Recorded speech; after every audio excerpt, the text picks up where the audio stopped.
د کندز ولایت په علي اباد ولسوالۍ کې د شرعي دورې شپږ ورځنی سیمینار. دا سیمینار د اسلامي امارت د رهبرۍ د حکم په اساس پیل شوی چې پکې د دې ولسوالۍ د ملکي او پوځي ادارو کارکونکو برخه اخیستې وه.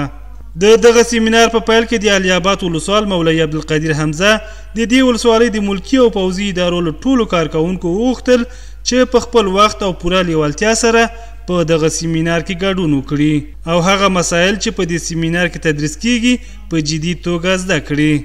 همداراز نوموړي د مامورینو د مهارتونو پیاوړتیا د اسلامي امارت مکلفیت وګڼه او د مامورینو دینی پوهې د کچې لوړولو په برخه کې دا ډول سیمینارونه مهم او ارزښتناک وبلل. ټاکل شوی دغه سیمینار شپږ ورځې دوام وکړي چې پکې د قرآن کریم ترجمه، د نبوي احادیثو تفسیر او تشریح، د نظام په ټینګښت کې د اطاعت او حکم اغیزې، د رسول الله صلی الله علیه و آله وسلم سیرت او د فقه اړوند مسایل شامل دي.